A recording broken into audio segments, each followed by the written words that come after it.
ఎన్నికలలో తెలంగాణ 100 ఏళ్ల విధ్వంసానికి గురైందన్నారు సీఎం రేవంత్ రెడ్డి. తమ ప్రభుత్వం వచ్చాక పాలనను గాడిలో పెట్టి ప్రజలకు అందుబాటులోకి తీసుకొచ్చామన్నారు. రాష్ట్రం 7 లక్షల కోట్ల రూపాయల అప్పుల్లో ఉందన్న సీఎం తెలంగాణ అభివృద్ధి కోసం గ్రీన్ తెలంగాణ 2050 మాస్టర్ ప్లాన్ రూపొందిస్తున్నామన్నారు. బిడ్డ ఇంట్లో శుభకార్యానికి రావడానికి సోనియాకు హోదా అవసరమా అని ప్రశ్నించారు సీఎం. డ్రగ్స్ పై ఉక్కుపాదం మోపుతామన్న రేవంత్ మూసీ సుందరీకరణ పథకం ద్వారా పరివాహక ప్రాంతాన్ని ఉపాధి కల్పన జోన్ గా తీర్చిదిద్దబోతున్నామని చెప్పారు. తెలంగాణ ఆవిర్భావ దినోత్సవాల్లో భాగంగా సికింద్రాబాద్ పరేడ్ గ్రౌండ్స్ లో జాతీయ జెండా ఎగురవేసిన సీఎం పోలీసుల నుండి గౌరవ వందనం స్వీకరించారు. స్వేచ్ఛ తెలంగాణ జీవన శైలిలో భాగం. బానిసత్వాన్ని తెలంగాణ భరించదు.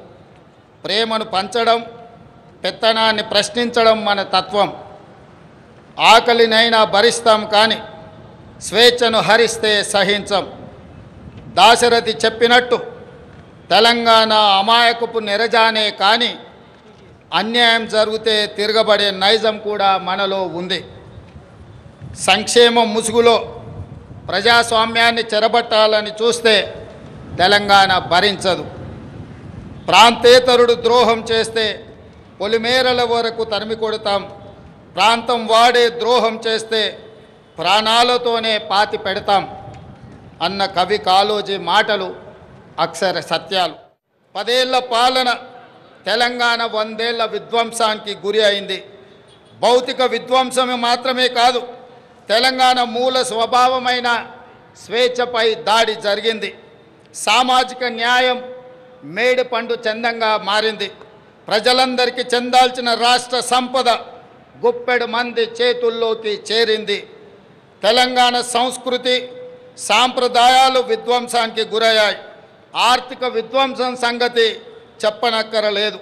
ఇదంతా గతం.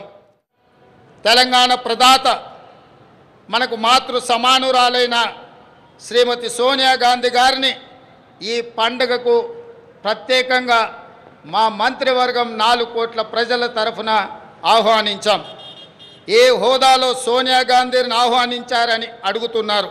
నేను చెప్పదలుచుకున్న బిడ్డ ఇంట్లో శుభకార్యానికి తల్లికి హోదా కావాలా? తల్లిని ఆహ్వానించడానికి బిడ్డకు ఒకరి పర్మిషన్ అవసరమా? ఏ హోదా ఉందని, ఏ పదవిలో ఉన్నారని మహాత్మా గాంధీని మన జాతిపితగా గుర్తించుకున్నాం. తెలంగాణ చరిత్ర ఉన్నంత వరకు శ్రీమతి సోనియా గాంధీని ఈ సమాజం తల్లిగా గుర్తించి గౌరవిస్తుంది. ఈ గడ్డతో ఆ తల్లి బంధం రాజకీయాల బంధము కాదు, ఆ తల్లి బంధం పేగు బంధం ఈ తెలంగాణతో. తెలంగాణ వచ్చి 10 ఏళ్ళైనా ఇప్పటికి మన రాష్ట్ర గీతము లేదు. ఉద్యమ కాలంలో ఉవ్వెత్తున స్ఫూర్తిని రగల్చిన జయ జయ హే తెలంగాణ జననీ జయ కేతనం గేయమే మన రాష్ట్ర అధికార గీతం కావాలని ఆనాడు ఆశించాం. సహజ కవి అందశ్రీ రచించిన ఈ గేయం మన రాష్ట్ర గేయంగా ఉంటుందని విశ్వసించాం.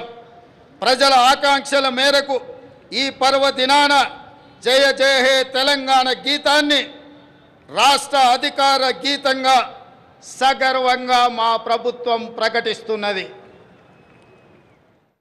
స్వల్పకాలిక ఆలోచనలు కాదు, దీర్ఘకాలిక ప్రణాళికలతో భవిష్యత్తుకు పునాదులు వేస్తున్నాం. మొత్తం తెలంగాణకు గ్రీన్ తెలంగాణ 2050 మాస్టర్ ప్లాన్ తయారు చేస్తున్నాం. రాష్ట్రాన్ని 3 జోన్లుగా విభజిస్తున్నాం. హైదరాబాద్ ఔటర్ రింగ్ రోడ్డు పరిధిలో ఉన్న ప్రాంతాన్ని అర్బన్ తెలంగాణగా, ఔటర్ రింగ్ రోడ్డు నుంచి రీజనల్ రింగ్ రోడ్డు మధ్య ప్రాంతాన్ని సబర్బన్ తెలంగాణగా, రీజనల్ రింగ్ రోడ్డు నుండి తెలంగాణ సరిహద్దుల వరకు ఉన్నది గ్రామీణ తెలంగాణగా నిర్ధారించాం.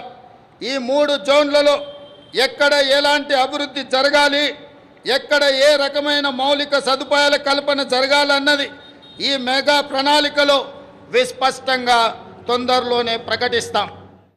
తెలంగాణలో డ్రగ్స్ అన్న మాట వినిపించడానికి వీలు లేదని మేము సంకల్పించాం. డ్రగ్స్ గంజాయి విషయంలో ప్రభుత్వం అత్యంత కఠినంగా వ్యవహరిస్తుంది. టీ న్యాప్కి పూర్తి సహకారం స్వేచ్ఛను ఇస్తున్నాం.